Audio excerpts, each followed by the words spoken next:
اس شان پہ امت ہوئی قربان محمد، ہم ختم نبوت کی حفاظت کے امی ہیں، ہم زندہ و بیدار ہیں مردہ نہیں ہے۔ بسم اللہ الرحمن الرحیم، الحمد للہ وحدہ والصلاة والسلام علی من لا نبی بعدہ، اما بعد فاعوذ باللہ من الشیطان الرجیم، بسم اللہ الرحمن الرحیم۔ ما كان محمد ابا احد من رجالكم ولكن رسول الله وخاتم النبيين وكان الله بكل شيء عليما۔ صدق اللہ العظیم۔ بہت ہی زیادہ قابل احترام حضرات علماء کرام، کافی دیر سے حضرت مفتی محسن صاحب کی بات کو ہم سن رہے تھے اس کام کی عظمت اور احترام کے تعلق سے۔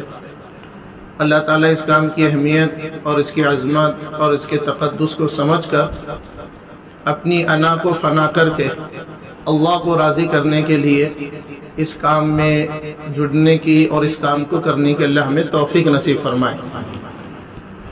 جیسے کہ یہ کام کی کیا اہمیت ہے ہم سب جانتے ہیں کہ بڑا اونچا کام ہے، بس اللہ سے ہمیں توفیق مانگنا ہے کہ اللہ اس کام کی اہمیت جیسے تو نے مجھے دی ہے کرنے کی بھی توفیق نصیب فرما، کیونکہ ہمارے پیارے آقا حضرت محمد صلی اللہ علیہ وسلم ہی آخری نبی ہے، یہ ہمارا ایمان اور عقیدہ ہے، اس میں کوئی شک کی بات نہیں، اس میں کوئی دو رائے نہیں ہے۔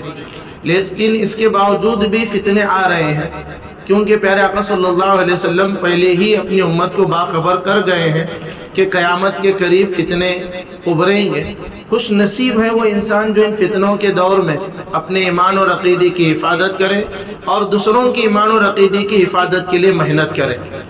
اب ہمیں دونوں کام کرنا ہے، اپنے بھی ایمان اور عقیدے کی حفاظت اس اعتبار سے کہ اپنے گھر کے لوگ، اپنے رشتہ دار، اپنے متعلقین محبین کی ہمیں فکر، اور دوسرے ان رشتہ داروں سے ہٹ کر جو ایمان والے دیگر ہمارے بھائی ہیں ان کی بھی ایمان اور عقیدے کی حفاظت کی ذمہ داری اول درجے پر ہمارے سر پر ہے۔ اور یہ وہ کام ہے جس کو پیارے آقا صلی اللہ علیہ وسلم نے بھی کیا، حضرت ابو بکر نے بھی کیا، اور اس سے بڑھ کر اللہ رب العزت نے خود کیا ہے۔ جیسے کہ آیت ابھی میں نے پڑھی تو کس نے کہی یہ آیت؟ اللہ نے پڑھی۔ اللہ نے خود یہ قرآن پاک کے اندر فرمایا کہ حضرت محمد صلی اللہ علیہ وسلم تمہارے مردوں میں سے کسی کے باپ نہیں ہے، ہاں وہ اللہ کے رسول ہیں اور نبیوں کے سلسلے کو ختم کرنے والے ہیں، خاتم النبیین ہیں۔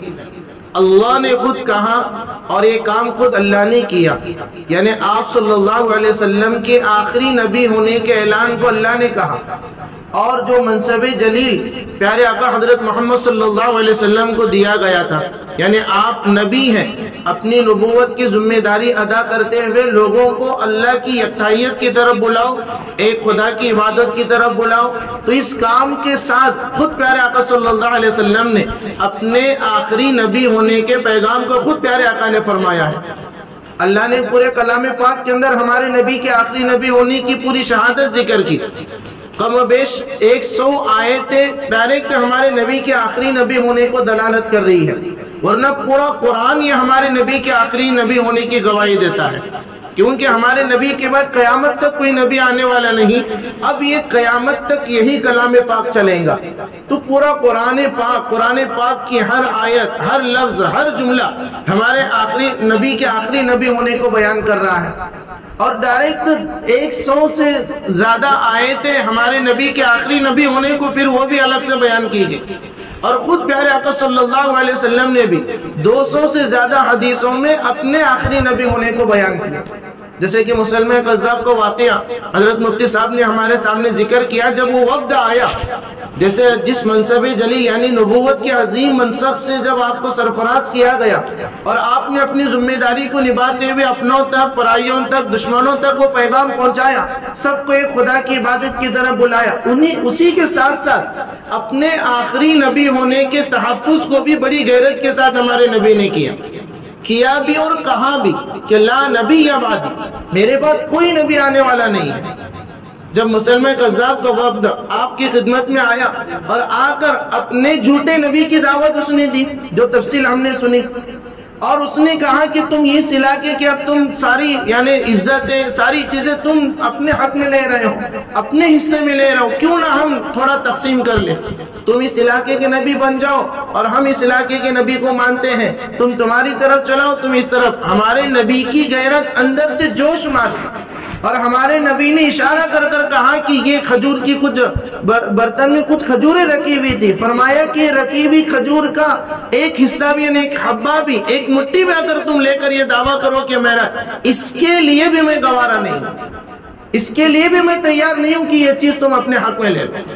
ہمارے نبی نے اتنی اپنی غیرت مندی کا اظہار کیا، یہ منصب جلیل، یعنی ہمارے نبی آخری نبی ہیں، اس کو اللہ نے بھی یہ پیغام کہا، پیغام پہنچایا، ہمارے نبی نے بھی خود کہا اور خود عملی طور پر یہ غیرت۔ اور اس سے پہلے جب اسود عنسی نے اپنے نبی ہونے کا جھوٹا دعویٰ کیا تھا، آپ نے اعلان کیا کہ کون ہے جو اس گستاخ کو ٹھکانے لگا دے۔ فیروز دہلوی تیار ہو گئے اور جا کر اس کو جہنم واصل کیا تھا۔ خود ہمارے نبی نے اس کام کو کر کر اس کی اہمیت اور اس کی عظمت کو بتلایا ہے۔ پھر آپ صلی اللہ علیہ وسلم کے حیات میں یہ فتنے آئے، پھر آپ دنیا سے پردہ فرما گئے، چاروں طرف کس طریقے سے حالات تھے مسلمانوں کے ہم سب جانتے ہیں، عجیب طریقے کے حالات۔ ان حالات میں زکوٰۃ کے انکار کرنے والے بھی تھے، بہت سارے اسلام سے پھرنے والے بھی تھے، بہت سارے فتنے ابھر رہے تھے، ادھر سے یہودی ادھر سے سارے فتنے، لیکن ان فتنوں میں مسلمہ قذاب کا فتنہ بڑی طاقت پکڑ رہا تھا۔ حضرت ابو بکر صدیق رضی اللہ تعالیٰ عنہ نے کہا کہ اس فتنے کو جڑ سے ختم کرنے کے لیے پورا وقت میں وہاں بھیجوں گا۔ صحابہ مدینہ کے ظاہری حالات کو دیکھ کر کہہ رہے تھے کہ ہم ظاہری اسباب کے اعتبار سے بڑے کمزور ہیں، صحابہ پورے کے پورے وہاں جائیں گے پھر مدینہ کی کون حفاظت کرے گا؟ حضرت ابو بکر صدیق رضی اللہ تعالیٰ عنہ نے یہ ہماری سوئی ہوئی غیرتوں کو جھنجھوڑنے والا تاریخی جملہ ارشاد فرمایا، اَيُنْقَصُ الدِّينُ وَأَنَا حَيٌّ، میرے جیتے جی دین کے اندر کچھ کمی بیشی ہو جائے میں ابو بکر اس کو گوارا نہیں کر سکتا۔ یہ غیرت ایمانی والا جملہ وہ جملہ تھا، صحابہ بھی اس کے لیے تیار ہو گئے۔ پورا ایک وقت مسلمہ قذاب کی مقابلے کے لیے بھیجا گیا، لیکن تعداد زیادہ تھی، لیکن مسلمان کمزور پڑ رہے تھے، تو حضرت خالد بن ولید رضی اللہ تعالیٰ عنہ کو قائد بنا کر بھیجا گیا۔ پھر کیا ہوا؟ مسلمانوں کو جیت ہوئی، لیکن اس میں جہاں 27,000 کے قریب مسلمہ قذاب کے ماننے والے جہنم رسید ہوئے، وہیں پر پیارے آقا صلی اللہ علیہ وسلم کا قیمتی اثاثہ، ہماری نبی کی 23 سالہ قلیل مدت میں جو سب سے محنت تھی عظیم، جو ایک جماعت تیار کی تھی صحابہ کرام کی جو جانثار صحابہ تھے، وہ اس جنگ میں تقریباً 1200 کے قریب شہید ہوئے۔ یہ پہلی جنگ تھی اسلامی تاریخ کی جس میں ایک جنگ میں اتنے صحابہ ایک ساتھ شہید ہوئے تھے۔ اس سے پہلے بہت جنگیں ہوئی، کل جنگیں ملا کر ہمارے نبی کی حیات آخری تک جتنی بھی جنگیں ہوئی، جنگ بدر سے لے کر آخر تک کل ملا کر پورے ہر جنگ میں شہید ہونے والے صحابہ کی تعداد 259 ملتی ہے۔ پورے 23 سال کے عرصے میں جتنی بھی جنگیں ہوئی 259 صحابہ شہید ہوئے، لیکن اس ایک جنگ میں 1200 کے قریب صحابہ تھے، اس میں کچھ تابعین تھے، اس میں امت کا سب سے بڑا قیمتی اثاثہ، اہم ترین قیمتی طبقہ صحابہ ہے، لیکن ان صحابہ میں حافظ قرآن تھے 700، اس میں بھی اور 70 جنگ بدر میں شہید ہونے والے عظیم الشان صحابہ بھی شریک تھے جو شہید ہوئے تھے۔ 70 جنگ بدر میں شہید ہونے والے، 700 یہ جنگ بدر میں جو شریک ہونے والے صحابہ تھے وہ اس جنگ میں شہید ہوئے 70، 700 حفاظ کرام تھے، اور اسی طریقے سے اور 12 اس طریقے سے تابعین بھی کچھ تھے۔ اس طریقے سے اس ایک جنگ میں صحابہ کرام نے اپنی جان کی قربانی دے کر مجھ جیسے اور ہم جیسے تمام کو یہ بتلایا ہے کہ جب پیارے آقا صلی اللہ علیہ وسلم کی تخت ختم نبوت کا مسئلہ آتا ہے تو ہم کسی چیز کو نہیں دیکھتے، اس کی حفاظت کے لیے اپنے آپ کو میدان میں کیا دوڑا دیتے ہیں۔ ہم تھوڑا تصوراتی دنیا میں جائیں، اگر میدان محشر کے اندر صحابہ سے سامنے ہمارا مقابلہ ہمارے نبی کے سامنے تو بہت دور کی بات ہے۔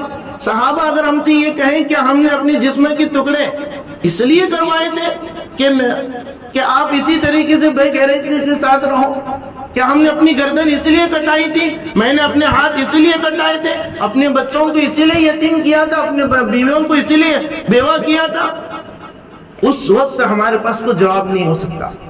یہ ہوتے ہوئے اللہ سے ہوتے ہوئے صحابہ کرام، ہمارے نبی، صحابہ کرام ہوتے ہوتے اکابر علماء دیوبند تک یہ پیغام پہنچا. اس وقت جتنے بھی اس وقت کے اکابر علماء کرام تھے، اس میں سر فہرست جو علماء دیوبند کے سر کے تاج ہیں، حضرت حجت الاسلام حضرت مولانا قاسم نانوتوی رحمۃ اللہ علیہ نے ہر پہلو سے تحفظ ختم نبوت کی عنوان پر غور و خوض کر کر کتاب لکھی، جس کو تہذیب الناس کہتے ہیں.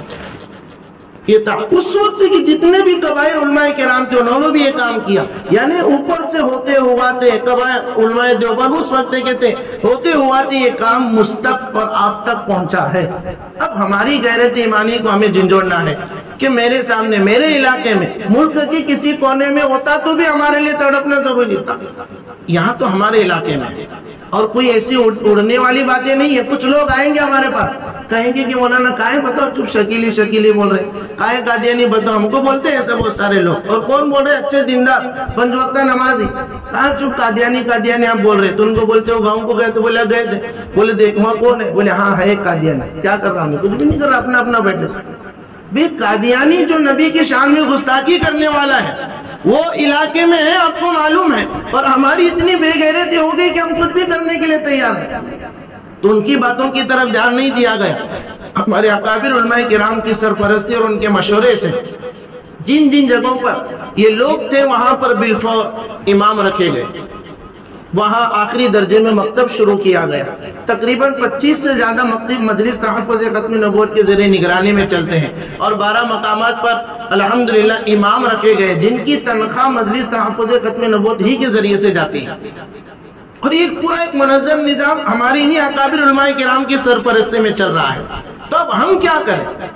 ہمیں کیا کرنا ہے؟ پوری غیرت ایمانی کے اعتبار سے باتیں حضرت مفتی صاحب نے ہمارے سامنے رکھی. کچھ تفصیل میں بھی نہ چاہتے ہوئے بھی آپ کے سامنے رکھا کہ اب ہماری ذمہ داری ہے کہ ہم کیا کریں. ہم جس مسجد کے امام ہیں یا جس مکتب کے معلم ہیں، تو اب ہمارے پاس تو تقریباً ایک کلاس میں 25 بچے بھی ہیں، تو 25 گھر ہمارے پاس ہیں. کتنے گھر ہو گئے؟ 25 گھر ہمارے پاس ہیں. ان بچوں کو آج ایک مسئلہ بتائے، بیٹا ہمارے نبی حضرت محمد صلی اللہ علیہ وسلم کا نام کیا ہے؟ تو کہیں گے کہ حضرت محمد صلی اللہ علیہ وسلم ہے. یہ جا کر تم اپنے ابا کو بتاؤ، اپنے امی کو بتاؤ، اپنے جتنے بھی آپ کے گھر میں رہنے والے سب کو بتاؤ. ہم نے نیت کی ایک کو آج بتانے کی، لیکن وہ ایک کے ذریعے سے 10 تک پیغام پہنچیں گے. آج ہم نے نبی کا نام بتلایا، کل ہم ہمارے نبی کے والد کا نام، والدہ کا نام، دادا کا نام، دادی کا نام، نانا کا نام، نانی کا نام بتا کر کہا ختم نبوت کا مطلب کیا ہے. تفہیم ختم نبوت کا کام اب ہم شروع کریں. ہمارے ان بچوں کو، یا ہم امام ہیں تو کسی ایک نماز کو متعین کریں. اس نماز کے اندر ایک ایک مسئلے کو الحمدللہ یہ اطلاع ہے یہاں کہ کئی مساجد میں اسلامی عقائد کے اعتبار سے ایک ایک مسئلہ 2 مسئلے پڑھ کر سنائے جاتے. پورے پونا شہر میں اگر ایک بھی مسجد میں کام ہو رہا ہے تو یہ بھی ہمارے لیے کافی ہے. ایسا نہیں کہ پورے مسجدوں میں ہو اور پورے مسجدوں میں بھی ہم کریں گے تو ہم کامیاب ہیں. ایک بھی مسجد میں ہو رہا ہے تو وہ خوش نصیب ہو سکتا ہے. اس ایک مسجد کی برکت سے دھیرے دھیرے سارے مساجد میں یہ کام شروع ہو جائے. ہو سکتا ہے، ایسا کوئی بعید نہیں ہے. تو اس طریقے سے امام یہ کام کر سکتے ہیں. اور ہم معلم ہیں مکتب کے ذریعے سے، یا ہم کاروبار کرنے والے ہیں. دن میں 100 سید لوگ ہمارے پاس آتے ہیں تجارت، یعنی کوئی چیز لینے کے لیے. ہم طے کریں 100 لوگ آ رہا ہے، اس میں سے ایک کو میں ختم نبوت کا پیغام پہنچاؤں گا، ایک کو، اور اس کو کہوں گا کہ تو دوسرے کو پہنچا. اس طریقے سے یقین جانیے ہوتے ہوتے وہ واپس ہمارے پاس آئیں گے، کہیں گے کہ تم نے یہ پیغام پہنچانے کے لیے کہا تھا. میں نے اپنے ایک دوست کو بتلایا، تو میرا دوست بول رہا ہے کہ وہ اس کا دوست وہ شکیلی فتنے کے بارے میں کچھ بول رہا تھا. تو ہم کو پتا چلیں گے کہ وہاں شکیلی فتنے سے متاثر، قادیانی فتنے سے متاثر، شیعہ فتنے سے متاثر یا دیگر فتنوں سے متاثر شخص ہم کو پتا چلیں گا. پھر ہم ڈائریکٹ وہاں جا کر کام کر سکتے ہیں. ہم کو نشاندہی ہو جائیں گی اس چھوٹے سے عمل کے ذریعے سے. یہ بالکل آسان کام ہے، لیکن ہر ایک کی بس کی بات نہیں. اس کو کہتے ہیں نا، خدا اگر توفیق نہ دے تو ہر ایک کی بس کی بات نہیں ہے. ہم سب ایک ہی گھر کے ہیں. ہم اللہ سے مانگے کہ اللہ جو بھی باتیں ہم نے عظمت والی سنی ہے، اس کی عظمت کو اپنے دل میں بٹا کر اپنی سعادت مندی، اپنا حق، اپنی ضرورت سمجھ کر اس کام کو اپنی طاقت کے مطابق کرنے کے لیے اللہ مجھے چن لے. یہ اللہ سے ہمیں مانگنا ہے۔ جب یہ پہلی مرتبہ ذمہ داری ملی تو حضرت مفتی صاحب گواہ ہے، جب ملی تو فوراً ان کے پاس میں گیا، اثر میں کمیٹی بنی، زہر کے بعد اثر کے بعد ان کے پاس گیا، مفتی صاحب ہم کو جانا ہے۔ بولے مولانا ابھی تو یہ کام ملا ہے ہم کو، ابھی شروع کریں گے؟ بولے نہیں، ابھی آج سے ہی شروع کرنا ہے۔ جتنے بھی ہمارے بڑے ہیں، ہم ان کے سامنے کچھ بھی نہیں، جتنے ہمارے بڑے تھے ان بڑوں نے اپنے بڑک پن کا مظاہرہ کرتے ہوئے چھوٹوں کو بڑا بنایا۔ یہ کمال ہے۔ اب عمر میں بھی بڑے ہیں، علم میں بھی بڑے ہیں، میں ان کے پاس گیا تو اس کا یہ مطلب نہیں کہ یہ چھوٹے ہو جائیں گے۔ یہ بڑوں کا کام یہ ہے کہ اپنے بڑک پن دکھاتے ہوئے اپنے چھوٹوں کی مکمل طریقے سے رہبری کریں۔ ہمارے اکابر علماء کرام نے یہی کیا۔ یہاں جو میں آیا ہوں ایسے نہیں آیا ہوں، تقریباً ملک کے معتبر اور مقتدر علماء کرام سے مشورے کر کے ان سے دعائیں لے کر یہاں آیا ہوں۔ پوری رات اسی کے اندر بے چینی، پونا شہر میں جا رہے ہیں اور پونا شہر میں تو علماء کا بھرمار ہے، بڑے بڑے مدارس ہیں، بڑے بڑے علماء، ایک عجیب سی کیفیت۔ تو اس لیے ہم اس کام کو لے کر اٹھے، اللہ رہبری کرنے والا ہے، ہم یہاں ہیں، میں کیا کر سکتا ہوں؟ جیسے شروع میں نے کہا تھا تمہیدی بات کے اندر، شروع ہی کے اندر حضرت مفتی صاحب کے بیان سے پہلے ہی، کہ میں کیا کر سکتا ہوں یہ نہ سوچے، مجھے کرنا ہے، اللہ رہبری کریں گے۔ کون کرنے والے ہیں رہبری؟ اللہ کریں گے۔ تو یہ کام کا تسلسل اوپر سے اللہ سے ہوتا ہوا ہم تک پہنچا ہے۔ اب ہماری ذمہ داری ہے کہ ہماری نسلیں بعد والی ہمیں گالیاں نہ دے، ہمارے لیے دعائیں خیر کرے کہ ہمارے بڑوں نے کچھ میدان ہموار کر کے گئے کہ آج ہم کو کام کرنے میں یہاں سہولت ہے، ورنہ پھر وہ ہمیں گالیاں دیں گے تو اصالہ ثواب ہمارے لیے کہاں سے کر سکتے ہیں۔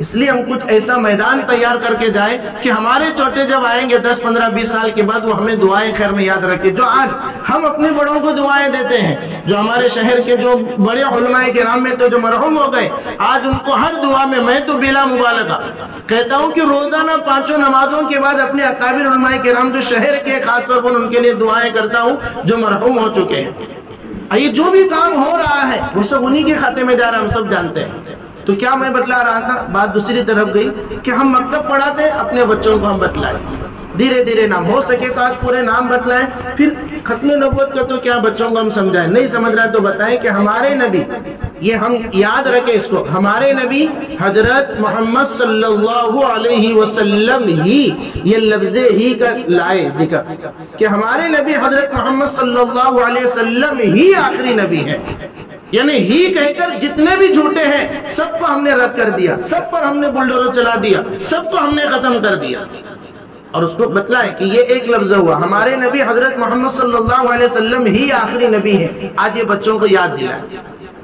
دوسرا جملہ، ہمارے نبی کے بعد قیامت تک، ہمارے نبی کے بعد قیامت تک کسی بھی قسم کا کوئی نیا نبی پیدا ہونے والا نہیں ہے۔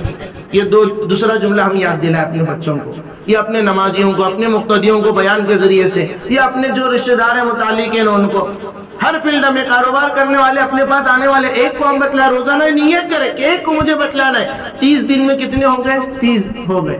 اور آج میں کیا کر چل رہا ہوں؟ چال خرگوش کی چال چل رہا ہوں کہ نہیں مجھے 100 لوگوں کو بتلانا ہے، پھر بیچ میں جا کر ایسا سو جاتا ہوں وہ کچھوا بھی میرے سے آگے چلا جاتا ہے۔ یعنی باطل طاقتیں ہم سے کئی گنا منظم طریقے سے کام کر رہے ہیں، ہم کو احساس بھی نہیں ہے، ہم کو ذرہ بھی احساس نہیں ہے۔ شکیلی دیکھیے ہمارے علاقے میں یا دیگر اور علاقوں میں جو کام کر رہے ہیں، ہم کو کب پتہ چلتا ہے؟ اس کے شکار ہونے کے بعد۔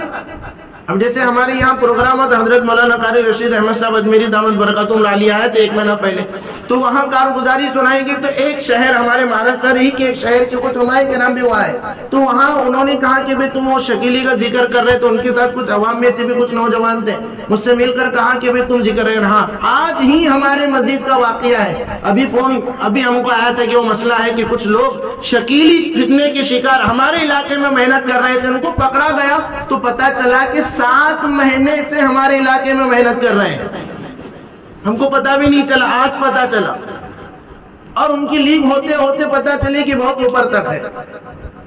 تو کل انہی اکابرین میں سے نام میں نہیں لوں گا، بہت ساروں سے فون پر واٹس ایپ کے ذریعے سے بات ہو رہی تھی، حضرت پونا جا رہے ہیں، اس طریقے کے حالات ہیں، ساری باتیں بتلائی۔ انہی اکابر علماء کرام میں سے ایک بڑے عالم دین نے کہا کہ بھئی یہاں فلانے علاقے میں شکیلی کچھ فتنے کے شکار لوگ پکڑے گئے، ان کو پکڑ کر تحقیق کی گئی، تو انہوں نے کہا میں اپنی طرف سے کچھ نہیں کہہ رہا ہوں، یہ ہمارے شہر کو بدنام کرنے کے لیے ایسا نہیں ہے، یہ کچھ بھی ہم ایسا نہ سمجھو۔ انہوں نے کہا یہ جو فتنے کے شکار لوگ آئے ہیں انہوں نے پناہی کا نام لیا ہے، اس لیے آپ جا کر اللہ کا نام لے کر جو بھی آپ کو کہنا ہے کہیے، انشاءاللہ آپ کی باتوں میں اللہ اثر رکھیں گے۔ یہ ان کے الفاظ ہیں حضرت۔ میں نے کہا کہ حضرت میں تو اس لائق نہیں ہوں کہ علماء کرام کے سامنے میں کچھ کہوں، تو انہوں نے بہت ساری باتیں بتائی، اس میں سے ایک یہ بھی بات بتائی۔ اور ہمیں بھی شہر کے شولاپور میں حیدرآباد کے علماء کرام آتے ہیں کہ ہمارے یہاں جو متاثر لوگ ملتے ہیں وہ کہتے ہیں کہ شولاپور سے ہم آئے ہیں، تو ہم نے ایک ترتیب بنائی، وہی ترتیب مجھے آپ کو بتلانا ہے کہ ہم اپنی طاقت کے مطابق کام کریں۔ ایک ترتیب تو یہ ہے جو میں نے بتلائی کہ مکاتب کے ذریعے سے یا مسجدوں میں امام اعلان کے ذریعے سے یا بیان کے ذریعے سے یا ہم کاروبار کرتے ہیں کاروبار کے ذریعے سے، یہ ہمیں بتلانا ہے کہ ہمارے نبی حضرت محمد صلی اللہ علیہ وسلم ہی آخری نبی ہے، ہمارے نبی حضرت محمد صلی اللہ علیہ وسلم کے بعد اب قیامت تک کسی بھی قسم کا کوئی نیا نبی پیدا ہونے والا نہیں۔ یہ دو باتیں ہو گئی۔ تیسری بات، اب اگر کوئی ہمارے نبی کے بعد اپنے نبی ہونے کا یا کسی اور کے نبی ہونے کا دعویٰ کرے تو وہ کیسا ہے، بچوں سے کہلوائے تو بچے کہیں گے جھوٹا ہے جھوٹا ہے جھوٹا ہے۔ بچوں کو بھی یاد دلائے، نوجوانوں کو بھی ہم یاد دلائے، تو ان کے دل میں یہ دماغ میں بٹھانا ہے کہ وہ لوگ جھوٹے ہیں، بڑے پلاننگ کے ساتھ کام کرتے، سب ہم اس کو جانتے ہیں، یہ باتیں ہم یہ کریں۔ یہ تو ایک طریقہ ہوا۔ دوسرا طریقہ ماہانہ مجلس ہے، اس کو تفہیم ختم نبوت کے عنوان سے ہم مجلس مسجد بدل بدل کر پروگرام، چاہے دو لوگ ہی کیوں نہ ہو، ہم کو اپنا کام کرنا ہے، کام کرنا ہمارا کام ہے، کام کا اثر دور تک پہنچانا یہ اللہ کا کام ہے۔ علاقے کسی دوسرے حصے میں کیا ہوتی ہے، بارش ہوتی ہے لیکن ٹھنڈک اس کا یہاں بھی آتی ہے، اللہ پہنچاتے ہیں وہاں کی ٹھنڈک یہاں تک، تو ہم دو لوگ یہاں بیٹھ کر کام کر رہے ہیں، 10-15 ہم یہ علماء کرام ہے کہ غیر معمولی نہیں ہے یہ جماعت، ہم تھوڑا اپنے اندر تڑپ رکھے، دیکھیے ایک مہینے کے بعد کچھ اثر ہم کچھ اور دیکھیں گے، سال کے بعد کچھ اور نقشہ ہمارے شہر کا اور ہمارے اپنے علاقے کا ہوگا انشاءاللہ۔ یہی ابتدائی جماعت ہوں گی، پھر اس کے بعد جو بھی کام ہوگا وہ سب ہمارے کھاتے میں ہوگا، بس مخلص ہو کر ہمیں اٹھ کھڑے ہونا۔ ایک تو دوسری چیز کیا ہے، مسجدیں بدل بدل کر ہمیں ماہانہ مجلسیں کرنی ہے۔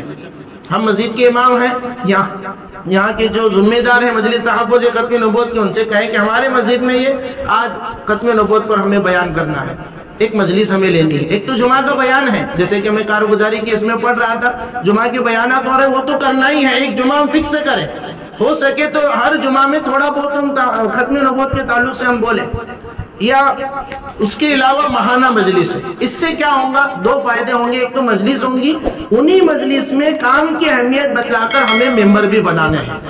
یہ سب سے زیادہ کام کی ریڑھ کی ہڈی کی حیثیت رکھنے والا یہ کام ہے ممبر ہی۔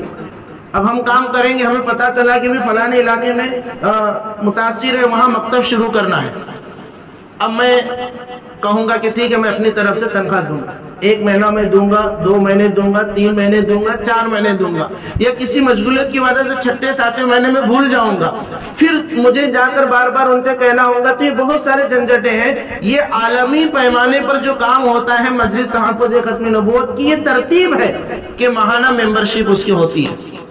اس وقت جب مجلس حرار کا قیام ہوا تھا شروع میں، یعنی ملک کی تقسیم ہونے سے پہلے، اس وقت سال بھر کی 1 روپے کی ممبرشپ کی ترتیب ہوتی تھی، سال بھر کے ذریعے ایک ممبر 1 روپیہ دے کر سال بھر کا ممبر بنتا تھا، اسی کے ذریعے سے اخراجات جو بھی خرچے ہوتے تھے وہ پورے ہوتے تھے۔ حضرت علامہ انور شاہ اشرف علی تھانوی رحمۃ اللہ علیہ، حضرت علامہ عطا اللہ شاہ بخاری رحمۃ اللہ علیہ سے بلا کر کہا کہ تم یہ کام کس طریقے سے کرتے ہو، تو انہوں نے کہا کہ حضرت یہ ترتیب ہے، ہم ممبر بناتے 1 روپے کے ذریعے سے، تو اسی کے ذریعے سے اخراجات، تو انہوں نے حضرت نے کہا کہ پورے 25 سال کا میں ممبر بنتا ہوں اور آپ نے 25 روپے ان کو دیے، اگر زندگی باقی رہے اس وقت کے 25 روپے، آج وہ 1 روپیہ 100 روپے کے تو برابر ہے کم سے کم، تو 25 سال کے ممبر حضرت بن گئے۔ اور اس کے بعد بھی ہمارے مربی خصوصی کئی مرتبہ ہمارے یہاں آئے ہیں، انہوں نے کئی مرتبہ سنا حضرت مولانا شاہ عالم صاحب کہ اس کے بعد بھی حضرت مولانا اشرف علی تھانوی رحمۃ اللہ علیہ کے چاہنے والوں میں سے آپ کی دنیا سے پردہ فرمائے جانے کے بعد بھی برابر آپ کے نام پر آپ کی ممبرشپ کی رقم جمع ہوتی تھی۔ ہمارے اکابرین کے دلوں میں اتنی اہمیت، اور میرا اور آپ کے دل میں کیا اہمیت ہم خود اندازہ لگائیں۔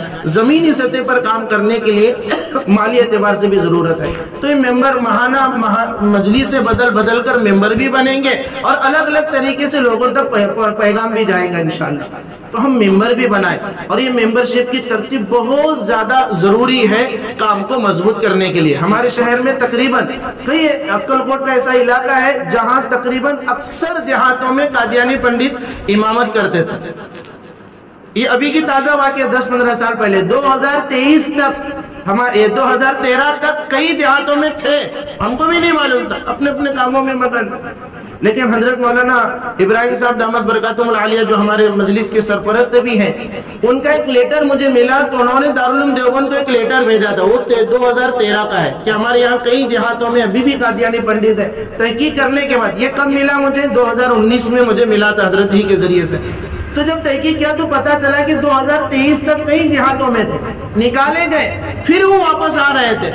سب جتنے بھی اکابر علماء تھے شہر کے سب سے ملاقات کی کہ کیا وجہ ہے، نکالے جانے کے بعد بھی قادیانی واپس آ رہے تھے، تو انہوں نے کہا کہ ہم نے بدل نہیں دیا لوگوں کو، جو دیہات کے لوگ ان کو بدل نہیں دیا۔ ایک امام کو نکالا تو ہم اپنے امام نہیں رکھیں۔ بولے حضرت کیوں نہیں رکھے؟ بولے ہمارے پاس طاقت ہی نہیں تھی، ان کو پیسے تنخواہ ان کو اپنے کو دینا ہے، ہم کہاں سے دے سکتے؟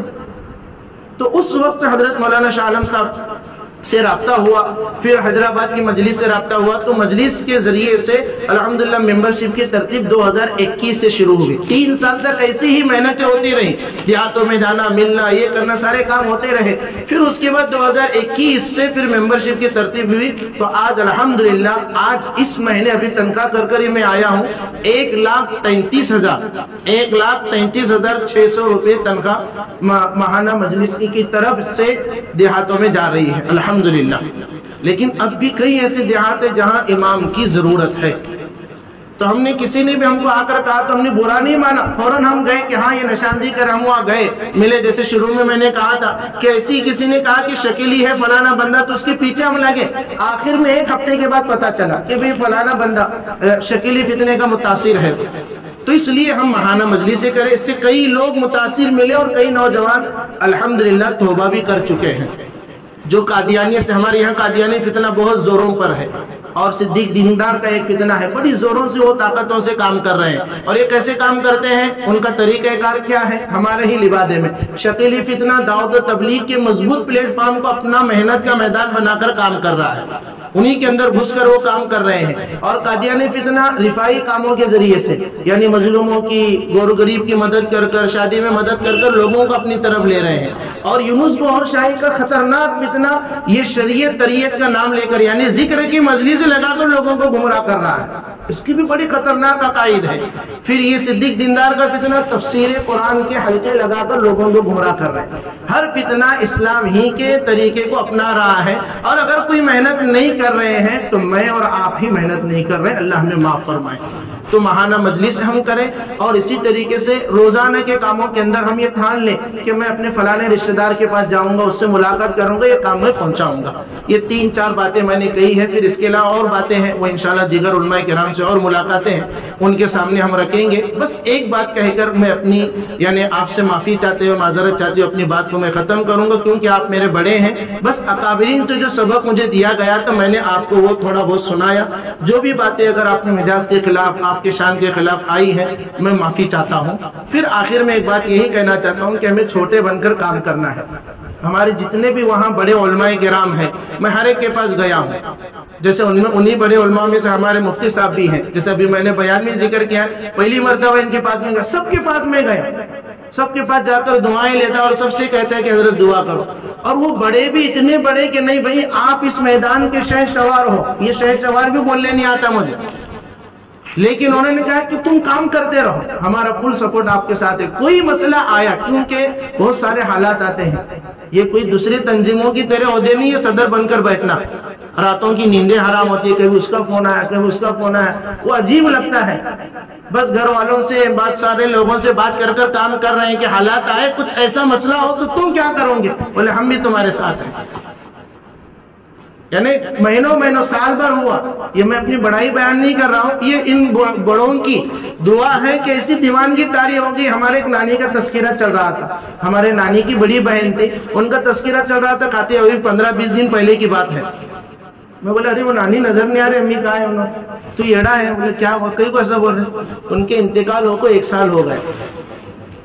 1 سال ہو ان کے انتقال، مجھے معلوم بھی نہیں۔ ہاں تو تیرے کاموں میں دن میں ادھر گیا تو ادھر ہی جا رہا تھا، نانی کا کچھ پتا بھی نہیں۔ اس طریقے سے ان لوگوں کی دعاؤں کی برکت سے یہاں تک، یعنی ایسی دیوان کی کچھ پتا بھی نہیں کہ آس پاس کیا ہو رہا ہے۔ اس طریقے سے دیوانگی سے ہمیں کام کرنا ہے۔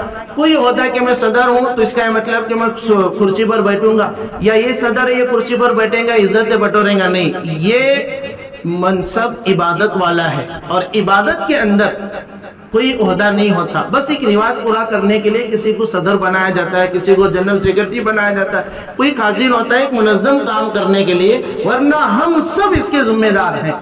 کسی کو نامزد کیا گیا، ہم خوشی سے ان کا ساتھ دیں، میرا نام نہیں آئے، حسد ہم پیدا نہ کریں کہ میں یہ خوش نصیب ہوں کہ چلو اس کا نام آیا ہے اللہ کی فہرست میں بھی اس کا دامن پکڑ کر اس کے ساتھ جنت میں چلا جاؤں۔ یہ بڑکپن ہمارے اندر ہونا چاہیے، اور بڑوں کی بھی ذمہ داری ہے کہ اپنے چھوٹوں کے ساتھ چھوٹے نہ بنے۔ ایسا نہیں کہ چھوٹے کے ساتھ اتنے چھوٹے ہو گئے کہ اپنی علمی صلاحیت ہم ختم کر رہے ہیں۔ اپنے بڑوں کو، اپنے چھوٹوں کو بڑا بنانے کی صلاحیت ہمارے پاس ہے، ان کو قیمتی رائے مشورے دے کر۔ چھوٹا بننے کا مطلب کیا ہے؟ تو اس قابل نہیں ہے، تیرے پاس کیا ہے، تیرے کچھ بولنے آتا ہے کیا، تیرے کو کیا بھی نہیں آتا بولنے، یہ میں چھوٹا بن رہا ہوں۔ اگر مثال کے طور پر کوئی چھوٹا آ کر مجھ سے مشورہ لے رہا ہے اور میں اس طریقے کی بات کر رہا ہوں تو یہ میں چھوٹا بن گیا، اور میں حقیقت میں اس سے بڑا ہوں، لیکن اس نے مجھ سے مشورہ لیا ہے، امانت داری سے میں اس کو مشورہ دے رہا ہوں، تو گویا کہ میں نے اس چھوٹے کو بڑا بنایا اپنا بڑکپن دکھلا کر، اور اس کے کام میں میرا بھی حصہ ہے۔ یہ عظیم کام ہے۔ اللہ تعالیٰ اس اہم کام کی عظمت اور اس کے تقدس کو ہمیں سمجھنے کی توفیق نصیب فرمائے، اور اللہ تعالیٰ پورے اخلاص کے ساتھ ہمیں کام کرنے والا بنائے۔ جو بھی باتیں حضرت مفتی محسن صاحب نے کہی، یا جو بھی باتیں میری زبان سے نکلی ہیں، اللہ مجھے بھی اور ہم تمام کو عمل کی توفیق نصیب فرمائے۔ اب یہاں سے یہ عہد لے کر نکلے، 4-5 باتیں بتلائی گئی ہے، حضرت مفتی محسن نے بھی بتلائی اور میں نے بھی بتلائی، ختم نبوت کا مطلب بچوں میں سب کریں گے انشاءاللہ۔ آئندہ باری آئے تو ایسا لگنا، ایسا نہیں کہ ہم بتا کر گئے تو ہماری شاید نہیں، کچھ نہیں ہے، اللہ گواہ ہے، اور بدن میں ابھی بھی کپکپاہٹ ہے، کہیں ایسا نہ ہو کہ نامنبت میرے شیخ سے میں نے مشورہ کیا، بولے نہیں، میری ہمیشہ تمہارے لیے دعائیں ہیں، اللہ سے میں دعا کرتا ہوں، تکبر تو دور کی بات، اللہ عجب کی کیفیت بھی تمہارے اندر نہ آئے، خاص طور پر میں آپ کے لیے آج دعائیں کرتا ہوں۔ تو ہمیں عجب کی کیفیت بھی اپنے اندر نہیں لانی ہے کہ میں یہ کام کر رہا ہوں، بس اللہ مجھ سے کام لے رہا ہے، میں اس لائق نہیں ہوں۔ اس طریقے سے ہم کام کریں گے، 1 مہینے کے بعد 3 مہینے کے بعد ہم آئیں گے، اب شولہ پور مجلس تحفظ ختم نبوت کا جو بھی ہم سے بن پڑتا ہے انشاءاللہ وہ ہم یہاں کی مجلس کو پورا ساتھ دینے کے لیے تیار ہیں۔ ایک کام یہ بھی ہے جو رہ گیا، روزانہ مضمون ہمیں بنانا ہے، مضمون روزانہ یومیہ مضمون روز، وہ انشاءاللہ شولہ پور میں جو مضمون آتا ہے وہی نام بدل کر یہاں موبائل پر ہم چلائیں گے انشاءاللہ۔ اس میں نیچے نام مجلس تحفظ ختم نبوت شہر پونا کا ڈالیں گے، اور جو بھی ہے وہ سیم وہی چلیں گا، تھوڑا بہت اس کے اندر رد و بدل میں خود یہاں سے وہاں جیسے مجلس وہاں کے جو گروپ میں حضرت مولانا بھی ہیں مجلس تحفظ ختم نبوت کے، مولانا ظہیر صاحب بھی ہیں وہاں مجلس تحفظ ختم نبوت کے الحمدللہ مضبوط ممبر بھی ہیں شولہ پور کے، وہ یہاں کے بھی رہیں گے انشاءاللہ، ان کی مقامی مجلس ہے۔ تو اس طریقے سے روزانہ مضمون کے ذریعے سے کیا ہوگا، بہت سارے لوگوں کو گھر بیٹھے صحیح عقیدے کی باتیں ان کے گھر تک پہنچیں گی۔ ہر نوجوان کا موبائل مجلس کے اندر ایک تو ممبر بنانا، اور ممبر کے ساتھ ان کے موبائل نمبر لینا، پھر وہ موبائل نمبر کے ذریعے سے ان کے واٹس ایپ موبائل نمبر لے کر موبائل گروپ یعنی موبائل میں واٹس ایپ گروپ بنائیں گے، پھر روزانہ وہ ممبر بھیجیں گے۔ جیسے یونس گوہر شاہی کا فتنہ آیا، بہت ساروں کو نہیں معلوم، تو اب وہ پہلے ہی سے ہم ان کو انگریزی میں ہندی میں ان کو بھیج رہے ہیں، تو انشاءاللہ بہت سارا کافی اثر ہوگا۔ اللہ اس پر ہمیں عمل کی توفیق نصیب فرمائے، جو بھی باتیں گئی کہ اللہ عمل کی توفیق مجھے بھی نصیب فرمائے۔ پھر آخر میں شعر کے ساتھ اپنی بات کو ختم کرتا ہوں معذرت کے ساتھ۔ عشق نبی کے تو جو ہے دعوے دار میاں، ختم نبوت کا بن جا پہرے دار میاں، سب کہے انشاءاللہ۔ عشق نبی کا تو جو ہے دعوے دار میاں، ختم نبوت کا بن جا پہرے دار میاں۔